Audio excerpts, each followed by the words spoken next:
예, 5월은 어린이의 날이란 그런 예전에 노래가 있습니다. 저도 이게 초등학교 때 그 노래를 들으면은 상당히 이렇게 신바람 나고 기분 좋았던 그런 기억이 납니다. 5월은 어린이, 예, 그래서 어린이 세상 뭐 이런 이제 노래가 있었죠. 5월은 프로구나.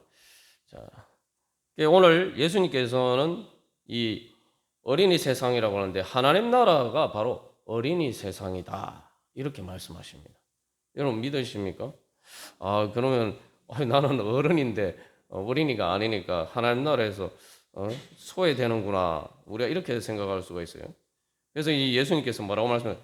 어린이, 단순히 어린이 세상이 아니라 어린 아이와 같이, 그러니까 어린아이처럼 되어야 된다. 어린아이처럼 되는 사람은 먼 하나님 나라에 들어갈 수 있다. 그래서 하나님 나라는 어린아이와 같은 자들의 것이다. 그렇게 말씀하고 계십니다. 근데 우리가 이 말씀을 잘 알고 있습니다만 좀 심각하게 받아들여야 됩니다. 왜냐하면은 예수님께서 그냥 말씀하시는 것이 아니라 그냥 단순히 어린아이와 같이 되면은 천국에 들어갈 수 있다. 이렇게 얘기하신 게 아니라 너희가 어린아이들과 같이 되지 아니하면은 결단코 천국에 들어가지 못하리라. 그래서 그러면서 진실로 너희에게 이르노니, 그러니까 진짜다. 이게 진실로 너희에게 이르는 말씀은 그런 의미죠. 너희들이 이거 심각하게 생각하고 진짜로 내가 너희들에게 말하는데 저기 너희들이 어린아이 같이 되지 않으면은 천국에 들어가지 못한다. 그냥 천국에 들어가지 못하는 정도가 아니라 결단코 절대로 들어가지 못한다라고 말씀하십니다. 이 말씀을 보면은 우리가 두 가지 복음이기도 하면서 또 우리에게 중요한 경고의 말씀이죠. 왜냐하면 복음이라는 것은 내가 어린아이처럼 되면 천국에 들어갈 수 있구나. 근데 내가 어떤 부분에서 내가 그러면은 어린아이와 같이 되지 아니하면 내가 천국에 들어갈 수 없다. 절대로 들어갈 수 없다.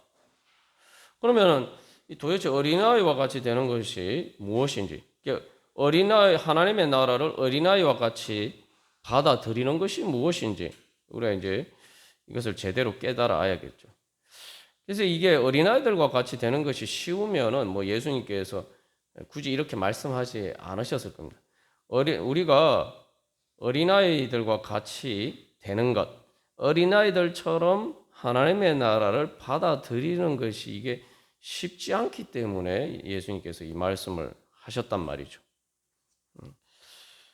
뭐 우리가 생각하면은 어린아이가 대탕 어린아이처럼 되는 게 한마디로 하면 믿고 의지하는 거예요. 뭐 복잡할 거 없습니다. 믿고 의지하면 되는 거예요.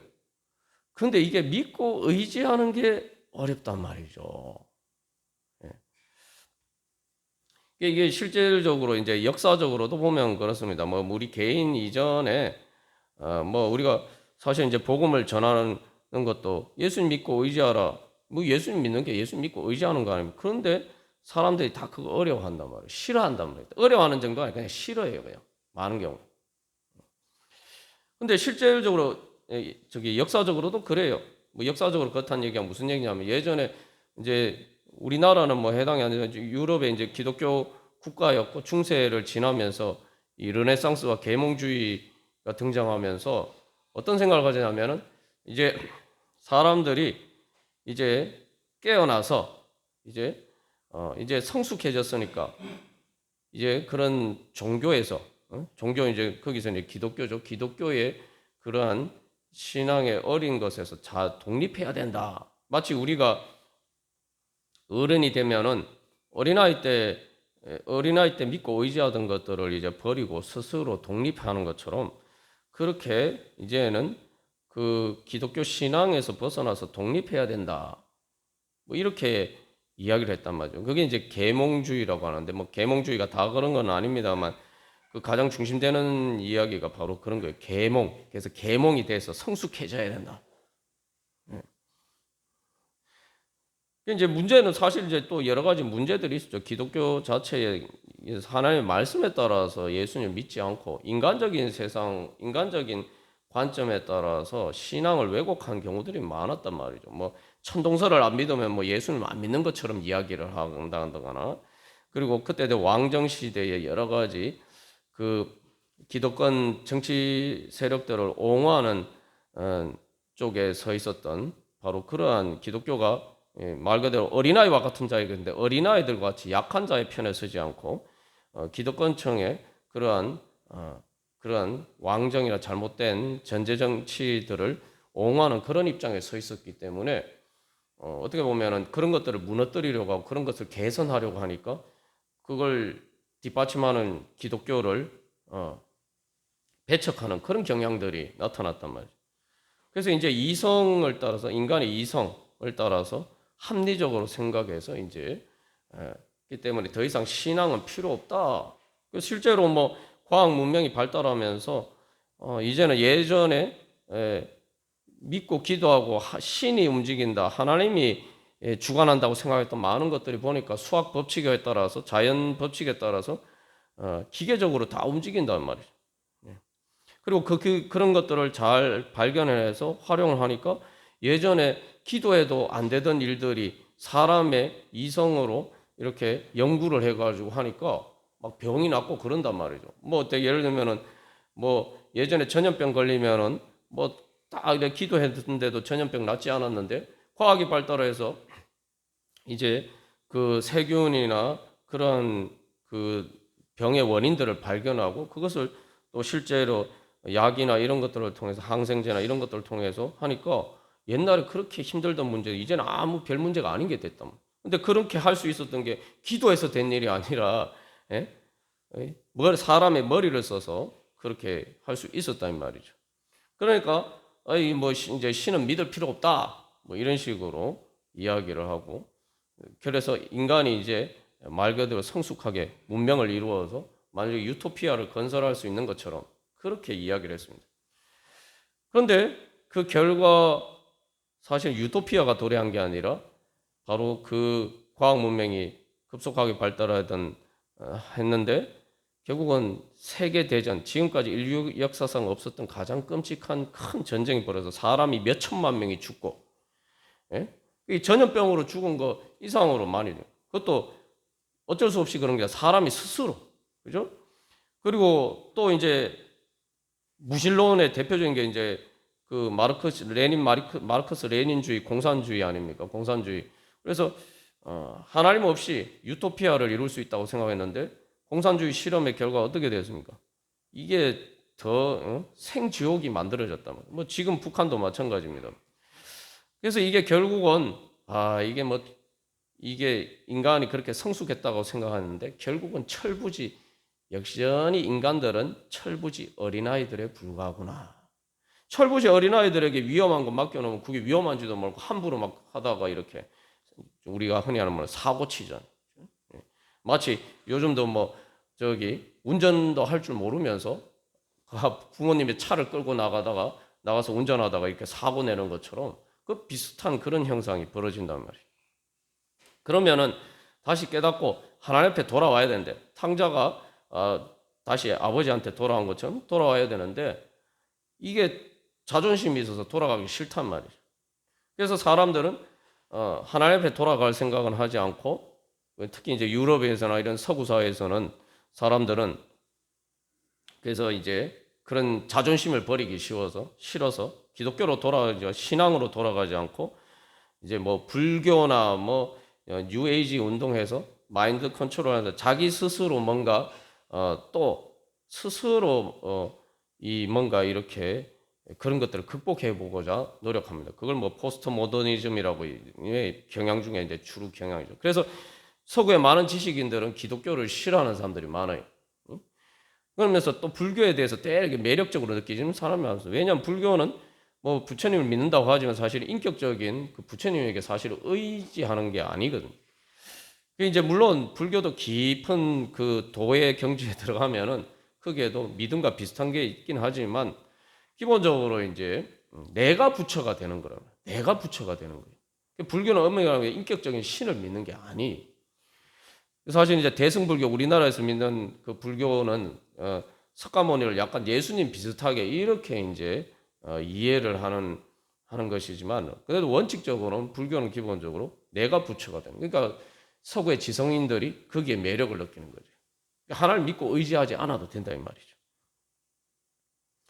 여기서 이제 결국 믿지 않으면 하나님 나라에 들어가지 못한다. 제가 이게 역사적인 얘기를 얘기했습니다. 오늘날도 많은 사람들이 그래서 예수님을 믿지 않습니다.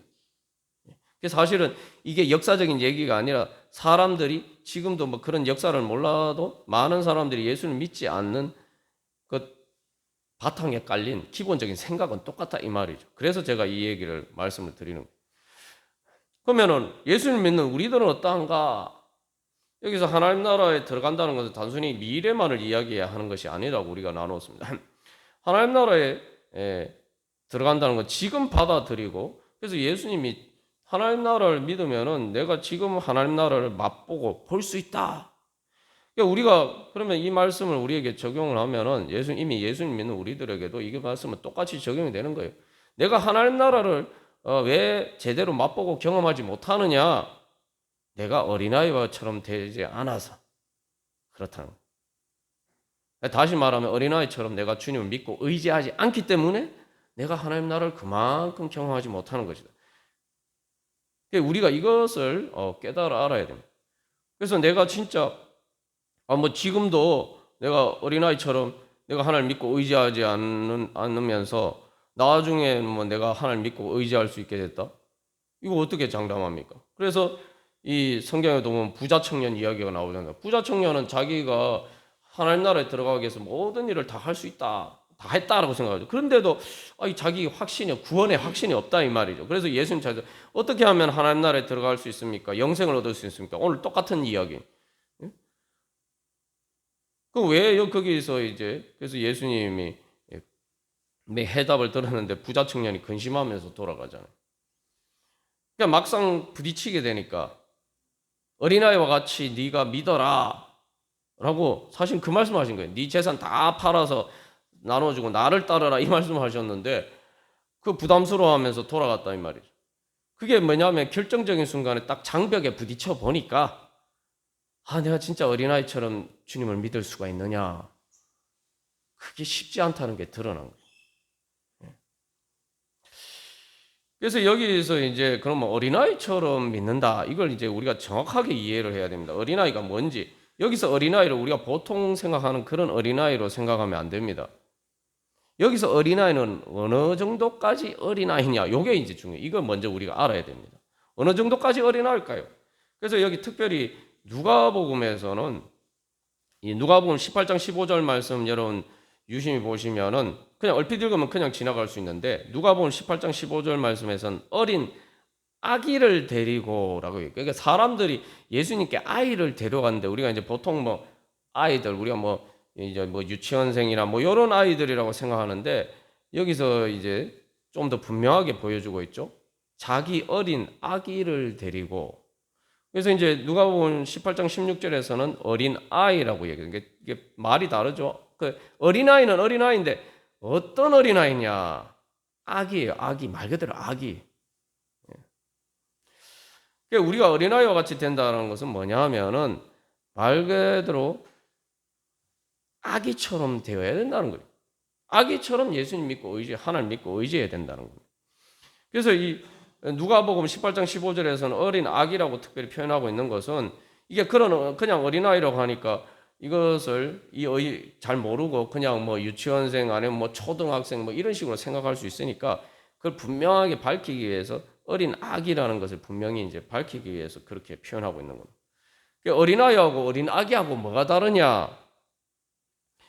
어린아이는 라는 말은 이제 파이디온이라는 말을 번역한 건데 이 파이디온은 이게 범위가 광범위해요. 이게 신생아, 그 뭐 예수님 그 마리아에게서 베들레헴에서 태어나신 예수님, 신생아죠. 신생아부터 시작해서 그래서 성경의 용례들을 보면은 신생아, 갓 태어난 아기, 그다음에 8일 할례 받는 아기, 그다음에 3개월 된 아기, 그리고 또 예수님이 나중에 이렇게 유치원 뭐 이렇게 아동이 되어서 예수님이 쭉 이렇게 자라가신 그 성장기를 이야기할 때도 이 똑같은 용어를 쓰고 심지어 이제 우리가 잘 아는 아브라함 이삭을 모리아산에서 하나님께 제물로 바치잖아요. 그때의 이삭도 똑같은 단어를 쓴단 말이죠. 그러니까 이게 범위가 광범위해요. 신생아부터 시작해서 보통은 우리가 생각하는 초등학생 정도까지를 보통 지칭할 때 쓰지만 이게 어떤 때는 그 이삭처럼 말 그대로 요즘식으로 하면 중고등학생 정도 청소년까지 이렇게 포함할 수도 있다 이 말이죠. 그러니까 여기서 이제 그런 어린아이 중에 어떤 어린아이냐? 어린 아기다라고 이제 이야기를 하는 겁니다. 그 여기서 어린 아기라고 누가복음 18장 15절에서 이야기하는 이 어린 아기라는 말은 브레포스라는 말인데 이것은 말 그대로 아기예요, 아기. 심지어 이 엘리사벳 뱃속에 엘리사벳이 그 세례 요한을 잉태하고 있을 때 뱃속에 있는 아기를 지칭하기는 때도 쓰이고, 그래서 이거는 최대한 아무리 많아도 젖먹는 아이, 그냥 아기가 아니라 젖된 아이는 포함하냐고 아무리 성장한 것으로 간주를 해도 이 젖먹는 아이까지만 지칭하는 단어만. 우리가 그래서 이게 뭐냐면 우리가 하나님을 믿고 의지할 때 어린 아기처럼 젖먹는 아이처럼 그렇게 하나님을 믿고 의지해야 됩니다. 그래야지 하나님 나라에 들어갈 수 있다는 거예요. 그러니까 우리가 당연히 주님 믿고 의지하죠. 주님 믿고 의지하는데 이거 주님 믿고 의지하는 것도 정도가 달라요. 그래서 예를 들면 사춘기 청소년이 또 부모를 의지하잖아요. 그죠? 청소년도 부모를 의지해요. 성년이 돼서 부모에게서 독립하기 전까지는 다 부모 의지하잖아요. 그렇게 의지할 수도 있고, 초등학생이 부모를 의지하는 것처럼 의지할 수도 있고, 유치원생이 부모를 의지하는 것처럼 의지할 수도 있고, 예? 그 젖먹는 아이가 엄마 아빠를 의지하는 것처럼 의지할 수도 있고, 의지하는 정도가 다 다르죠. 역설적으로 믿음이 성장한다는 게 뭐냐? 믿음이 성장한다는 것은 우리가 하나님 앞에서 하나님을 믿고 의지하는데 점점 주님을 믿고 의지하는 그 정도가 더 커져서 말 그대로 젖먹는 아이, 신생아처럼, 응? 그리고 마지막으로 내가 정말 뱃속의 아이처럼, 뱃속의 태아처럼 내가 그렇게 하나님을 믿고 의지해야 됩니다. 그게 믿음의 성장이에요. 그래서 최고로 성장했을 때 믿음의 최고 성장은 뱃속의 아이가 엄마를 의지하는 것처럼 그렇게 의지해야 됩니다. 그게 믿음의 최고 완성이에요. 우리가 생각하는 거하고 우리가 생각하는 성장하고 이제 반대죠. 그래서 이걸 다른 말로 하면 절대적인 의존이에요. 절대적인 의존. 하나님 나라에 들어가려면 하나님을 절대적으로 의존해야 됩니다. 그래서 이 슐레이마라는 그 신학자가 이걸 신앙이 뭐냐, 믿음이 뭐냐, 믿음은 절대 의존의 감정이다. 그냥 의존이 아니고 절대적으로 의존. 상대적으로 의지하는 건 하나님이 아닙니다. 하나님은 절대적으로 우리가 믿고 의지해야 될 대상이에요. 여기서 그러면은 그럼 믿고 의지하면 되지 뭐가 그게 어렵냐 이렇게 생각하는데 이게 어려운 이유가 있어요. 내가 하나님과 같은 존재가 아니라는 걸 인정해야 됩니다. 이게 문제인 거예요. 하나님 믿고 의지하는 거예요. 쉽죠. 믿고 의지하는 게 뭐가 어렵습니까? 근데 그렇게 믿고 의지하려면 먼저 나는 하나님을 절대적으로 의존해. 그냥 상대적으로 내 필요할 때만 의존하는 게 아니라 그리고 뱃속의 태아나 젖먹이에 있는 아이는 엄마 없으면 그걸로 죽는 거 아닙니까? 그냥 죽는 거예요, 그냥. 더구나 뱃속의 태아 같은 경우에는 엄마 뱃속을 떠나면 그냥 죽는 거 아니에요. 나는 그런 존재다. 내가 그렇게 하나님 믿고 의지하지 않으면 나는 죽을 수밖에 없다. 그걸 인정해야 돼요. 그거 인정하는 게 어렵다 이 말이죠. 그걸 다른 말로 하면은 내가 자존자가 아니라는 사실을 인정해야 되기 때문에 어려운 거예요. 그래서 사람들은 자꾸 이제 성장하면서 그렇잖아요. 어린아이가 쭉 성장하면서 자아가 형성이 되는데 자아가 형성되는데 이게 면서 어떻게 됩니까? 자꾸 이렇게 뭔가 내 스스로 뭔가 하려고 하는 거, 그건 자체는 좋죠. 기본적으로 신앙도 내 스스로 자발적으로 믿어야 돼요. 억지로 믿는 게 믿어서는 안 돼요. 사실 어린아이와 같이 된다는 것도 사실은 내가 자발적으로 내가 하나님을 믿고 의지해야 된다는 그 요소가 들어가 있죠. 근데 이제 이게 기본적으로 내가 자존자가 아니다라는 사실을 인정해야 돼요. 여러분 유치원생도 마찬가지고 초등학생도 마찬가지고 그 아이들이라고 해서 애 취급하면은 아이들도 기분 나빠합니다. 여러분 애 취급하면 기분 나빠요. 그죠? 청소년들은 더더군다나 그렇죠.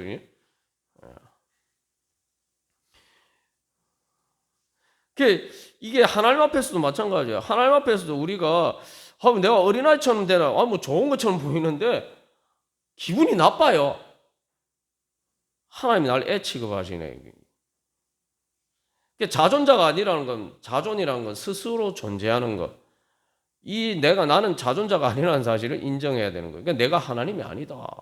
뭐 당연히 우리 하나님 아니잖아요. 근데 그거 인정하는 게 왜 어려울 거예요?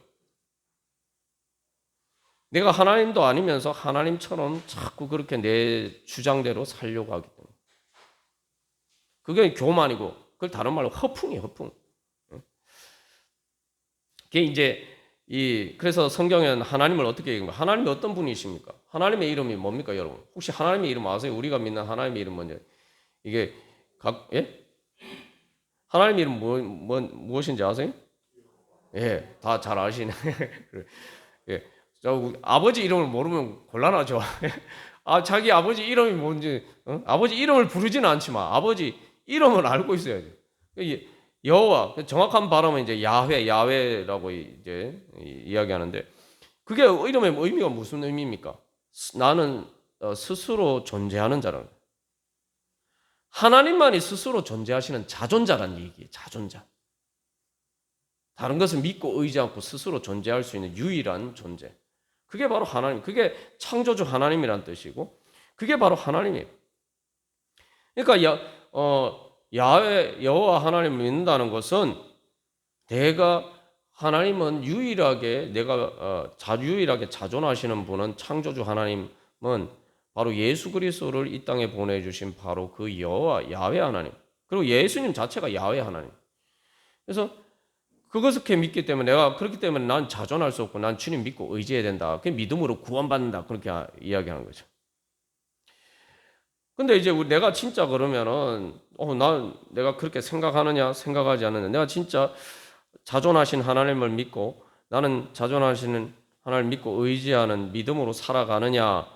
이것을 우리가 점검해 봐야 돼요. 근데 그 점검을 한다고 해서 우리가 쉽게 될 수 있지 않는데, 여기서 믿음의 장벽에 한번 부딪혀 봐야지 내가 진짜 그렇게 믿고 의지하지 하지 않는지 드러나는 거예요. 그래서 그 한계는 뭐냐면은 하나님의 일에 부딪혀 봐야 돼요. 하나님의 일이란 게 뭡니까? 하나님께서 우리를 구원하시는 일. 그래서 내 한계를 뛰어넘는, 내 한계라는 게 사람의 일이죠. 사람의 한계를 뛰어넘는 하나님의 일 앞에 내가 서 봐야지 내가 진짜 믿는지 믿지 않는지가 드러납니다.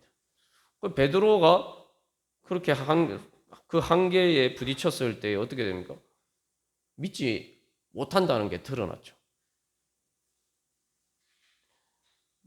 어린아이처럼 믿지 않는다는 게 드러났죠. 그러면은 그걸 우리가 조금 더 구체적으로 이제 살펴보고 또 우리 자신도 이제 점검해 볼 필요가 있습니다. 그래서 이 절대적인 하나님만이 하실 수 있는 일, 그게 하나님의 일이에요. 사람은 절대 할 수 없는 일. 그죠? 그러니까 우리가 사람의 일만 생각하면은 내가 믿는지 안 믿는지 알 수가 없어요. 자, 그래서 첫 번째는 하나님 앞에서 우리는 전지한 존재가 아니다. 이걸 먼저 이렇게 깨달아 알아야 되죠. 이걸 먼저 인정해요. 뭐 당연한 거 아닌가? 뭐 우리가 이렇게 생각하는데 사실은 사람들이 그렇게 생각한다고 하지만 우리가 사도신경에 늘 전능하사 천지를 만드신 하나님 아버지를 믿는다. 그 전지하신 하나님 당연히 믿는다고 하는데 그렇게 안 믿을 때가 많단 말이죠. 그 전지하신 하나님 믿는다는 게 뭡니까? 자, 베드로가 그 하나님 믿는 것처럼 보였는데 딱 하나님의 일에 부딪히니까, 예수님이 하나님의 일을 말씀하시니까 베드로가 못 믿잖아요. 믿지 않는다는 게 드러났죠. 하나님이 예수님 부활을 얘기해요. 죽음을 넘어서는 부활에 대해서 말씀하셨는데 베드로가 그 부활의 개념을 자기에게 적용해서 이해를 못한다는 거예요. 부활을 몰라요. 부활을 몰라요. 부활이라는 개념은 우리가 뭐 나눈 것처럼 당연히 베드로도 알고 있었죠. 근데 예수님의 부활, 다시 말하면 내 삶에 직접적으로 주님께서 말씀하실 때에 그걸 몰랐단 말이에요. 그러니까 들어도 몰라요. 문제는 예수님 말씀하셨잖아요. 내가 분명히 다시 살아날 거다. 말씀하셨는데 모르잖아요. 베드로가 들었는데 모르잖아요. 그러니까 예수님께서 뭐라, 너희가 듣기는 들어도 듣지 못하고 보지도 못하고 깨닫지도 못한다. 이 개념 자체가 없는 거예요. 개념 자체가 없으니까 들어도 이해가 안 돼요. 가끔 그 설교 말씀 전하는데 어떤 분들이 목사님 말 들어도 무슨 말인지 모르겠어요. 이런 분들이 있는데 그 개념 자체가 없어서 그런 거예요. 만약에 여러분 그렇다면은 뭐 여러분 제 설교가 뭐 어렵다고 생각하실 수도 있지만 제가 쓰는 용어 중에 어려운 용어가 하나도 없습니다. 다 이렇게 쉽게 또 예를 들어서 제가 이야기를 하죠. 다 뭐 상식을 가지면 다 이해할 수 있는 단어를 쓰는데 왜 어렵게 하냐? 그 단어가 어려운 게 아니라 그것을 통해서 전달되는 개념이 어려운 거예요. 그러려면 이해를 해야 되고요. 근데 난 이거 저기 목사님 저 무슨 말인지 하나도 모르겠다. 이래서 그걸 거부하면은 뭐 제가 뭐 틀린 말 하는 것도 제 개인적인 얘기하는 것도 아닌데 하나님 말씀을 대신 전하는 건데 그러면 이거 내가 뭔가 문제가 있나 보다. 내가 하나님 보시기에 정말 내가 무지하나. 주여 저에게 지혜를 주시옵소서. 이렇게 가요. 그게 믿음이에요. 근데 내가 뭐 무슨 말인지 모르겠다. 그 뭐 똑같은 설교 듣고 어떤 분은 은혜 받는데 어떤 사람은 또 그렇게 이야기를 한단 말이에요. 그러면 나한테 문제가 있다. 항상 기준을 그렇게 생각해요. 목사님 설교 내 저뿐만 아니라 어떤 설교 말씀이라든지 그걸 상식적으로 논리적으로 생각해 봤을 때 그게 저 개인의 말인가? 하나님의 말씀인가? 그게 우리 쉽게 판단할 수 있잖아요. 하나님의 말씀인데 내가 이해를 못하고 듣기 싫다. 내가 문제가 있는 거예요. 그게 바로 믿음입니다. 근데 사람들은 그런 경우에 대부분 내가 잘 이해가 안 되면은 내가 문제가 있는 게 아니라 그 전하는 사람에게 문제가 있다. 이런 식으로 생각. 또 하나님이 문제가 있다. 우리가 성경 말씀을 볼 때도 사실 이해 안 되는 부분들이 많아요. 그런 식으로 가면 내가 나의 무지를 인정하지 않는 거죠. 하나님의 전지하심을 인정하지 않는 거예요. 그러니까 베드로가 그러니까 예수님 보고 꾸짖잖아요. 예수님이 잘못됐다는 거예요. 자기가 잘못된 게 아니라 예수님이 잘못됐으니까 예수님 그렇게 하면 안 돼요. 이렇게 얘기한다. 그러니까 이게 이제 우리가 실제로 이게 인간의 원죄죠. 인간의 원죄가 뭡니까? 하나님이 선악과를 먹으면 죽는다. 그냥 죽는 게 아니라 진짜로 확실하게 정령 죽으리라고. 예수님도 하나님 분명 말씀하셨는데 그거 안 믿잖아요. 내 눈에 보기에 좋아 보이니까 야 저거 먹으면은 내가 하나님과 같이 될 것처럼 보이는데 하나님과 같이 된다는 건 말 그대로 좋아진다는 거죠. 그러니까 하나님 말씀을 불신하고 내 눈에 보이는 대로 내가 더 잘한다고 생각하는 거. 내가 더 잘한다고 생각하면 내 마음대로 하는 거죠. 그죠? 여러분 이거 생각해 보면은 이거 어린아이처럼 되는 게 참 쉽지 않구나 이거 알 수가 있죠.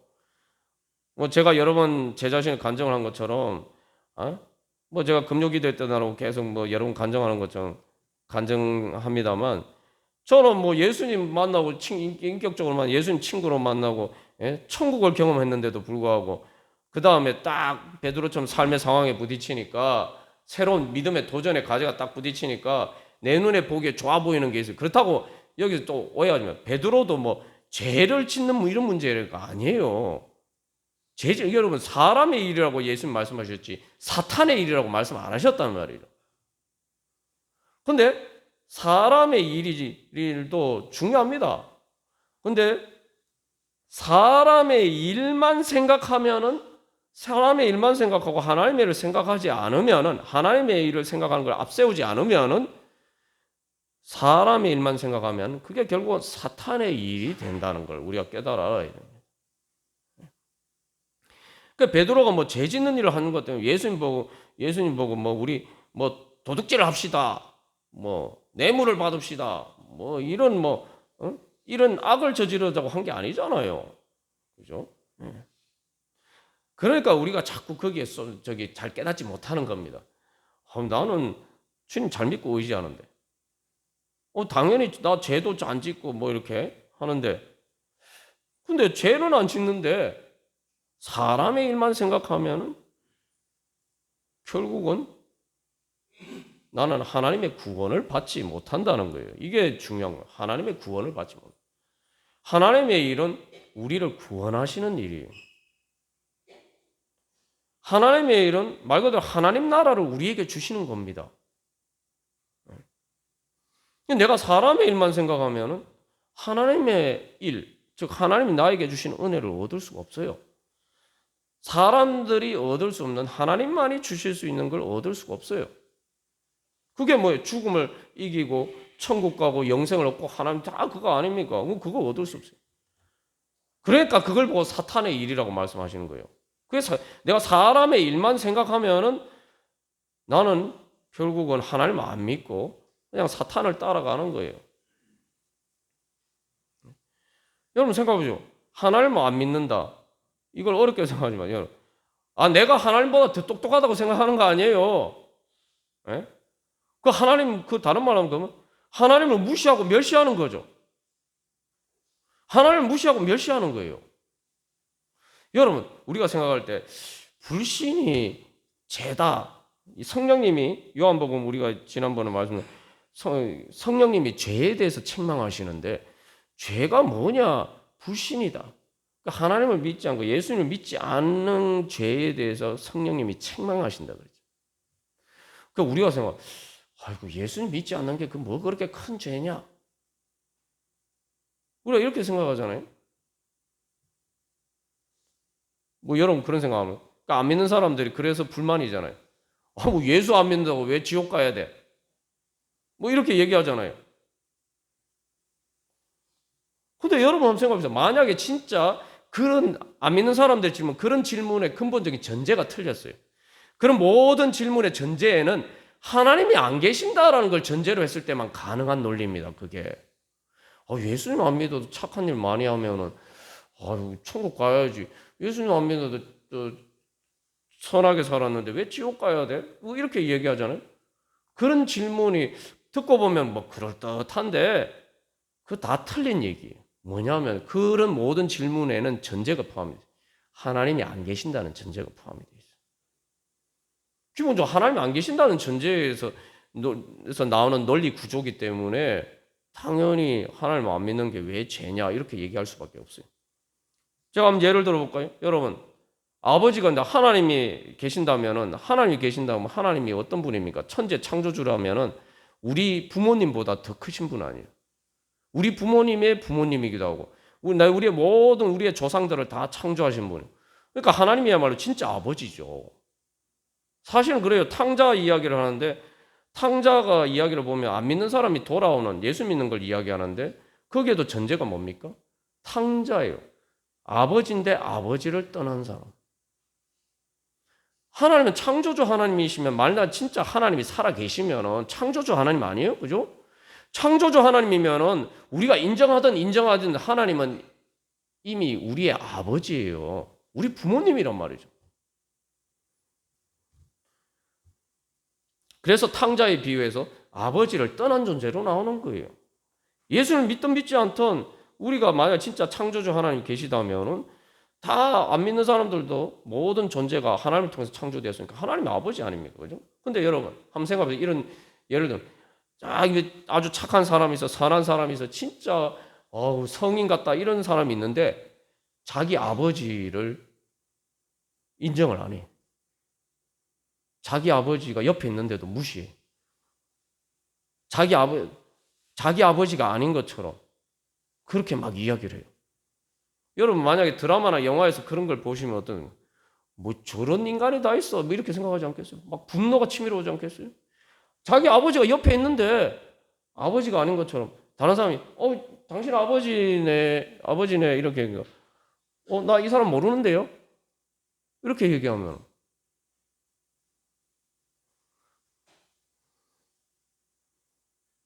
그러니까 하나님이 계시다고 전제하면은 하나님을 인정하지 않는 거는 그거보다 더 큰 죄가 없어요.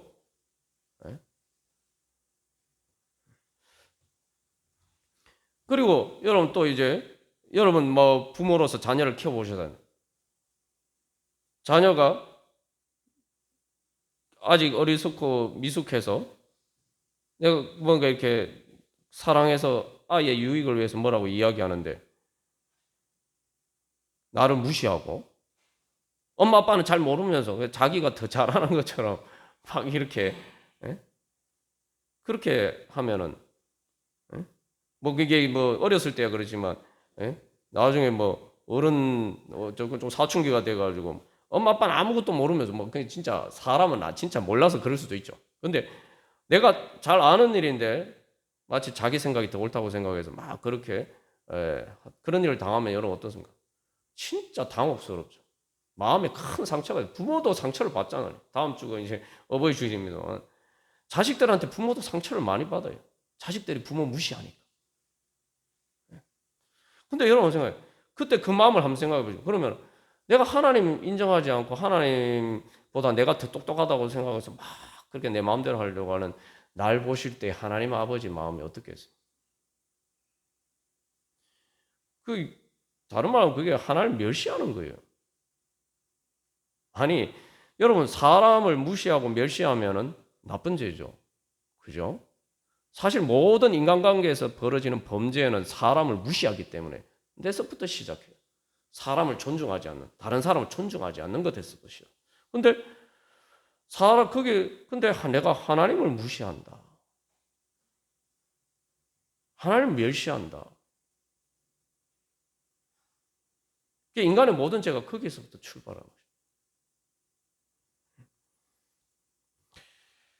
거죠. 베드로도 예수님을 보고 꾸짖어. 예수님 이게 좀 풀어서 이야기하면 그래. 예수님 꾸짖었다 이렇게 얘기해. 예수님 잘 모르면서 왜 그렇게 하려고 해요? 왜 예루살렘에 올라가서 그런 일을 하려고 합니까? 예수님 뭘 잘 모르네요. 내 시키는 대로 하세요. 예수님 십자가 지로 올라가지 마세요. 그렇게 이야기하는 거예요. 베드로가 얘기했다는 게 그런 겁니다. 그래서 원문상 꾸짖었다. 그거 보면 우리가 지난번에 나눈 것처럼 그 꾸짖었단 말이에요. 예수님이 귀신 쫓아내실 때 귀신을 꾸짖었다. 똑같은 단어가 사용돼요. 그래서 그 순간에 베드로는 자기는 뭐 예수님 위한다고 했는데 사실은 예수님이 마귀를 꾸짖듯이 예수님을 꾸짖은 거예요. 그러니까 예수님이 베드로 보고 사탄이라고 말씀하신 거예요. 아유, 뭐 나는 그런 거 아닌데 이렇게 생각하는데 뭐 제 자신도 그랬어요. 주님의 말씀보다 주님보다 내가 더 똑똑하다고 생각. 내가 더 잘한다고 생각. 그러니까 말씀 성경 볼 필요도 없고 기도할 필요도 없죠. 그냥 내 마음대로 내 생각대로 살면 되는 거예요. 그러니까 신앙생활 열심히 할 필요가 없어요. 신앙생활 할 필요도 없고 신앙생활 해도 열심히 할 필요가 없어. 내 생각대로 살면 되니까. 말씀 볼 필요도 없고 기도할 필요도 없고. 그 베드로하고 별 차이가 없어요. 제가 말씀드렸죠. 전 천국을 경험했음에도 불구하고 그런 큰 은혜를 경험했음에도 불구하고 딱 다시 또 뭐 제가 뭐 죄지으려고 그런 것도 아니에요. 근데 예수님이 말씀하시니까 나는 이게 좋은데 왜 예수님 나보고 자꾸 이렇게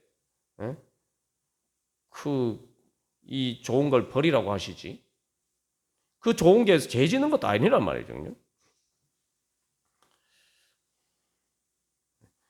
그러니까 그때그때 그래서 삶의 문제에 부딪히면 그때 한 번만 그런 게 저도 이렇게 쭉 지나고 보면 계속 사실은 그런 데 부딪혀요.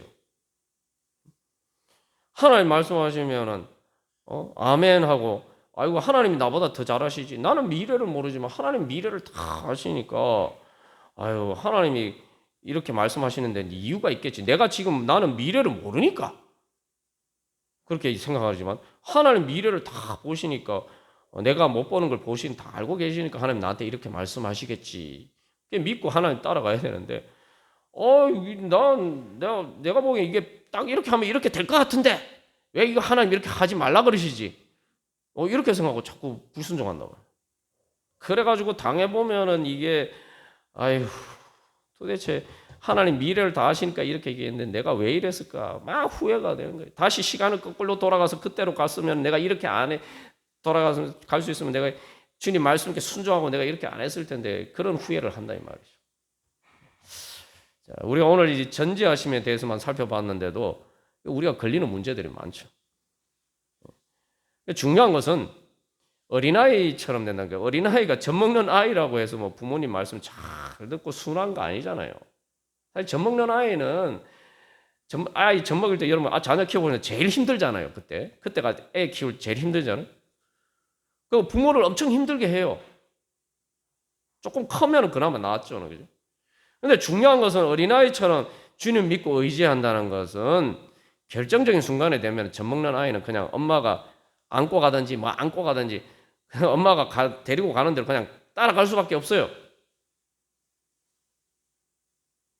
뭐 울기도 하고 뭐 부모를 속상하게 하기도 하고 힘들게 만들어도 어쨌든 아이 데리고 가면 뭐 무조건 같이 가는 거예요.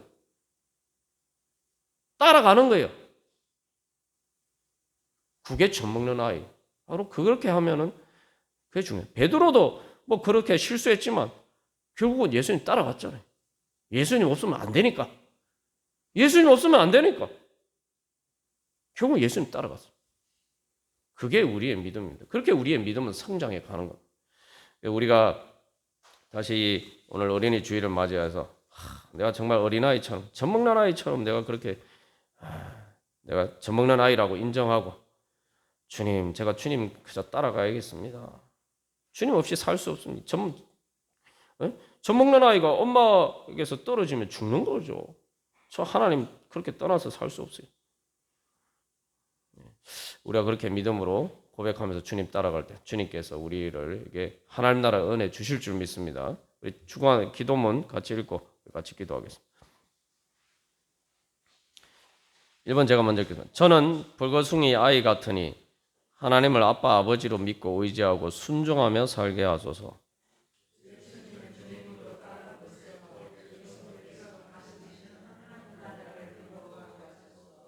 저는 무지하니 전지하신 하나님의 인도하심을 따르는 지혜를 주소서.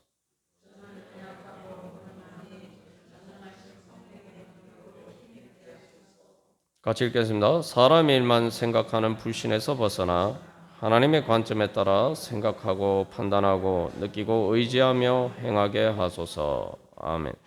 우리 이 시간 주님 앞에 회개하면서 주님, 저는 젖먹는 어린아이와 같은 아기입니다. 주님 품을 떠나서는 한시도 살 수 없습니다. 그렇게 주님 따라가기를 원합니다. 우리 같이 기도하겠습니다.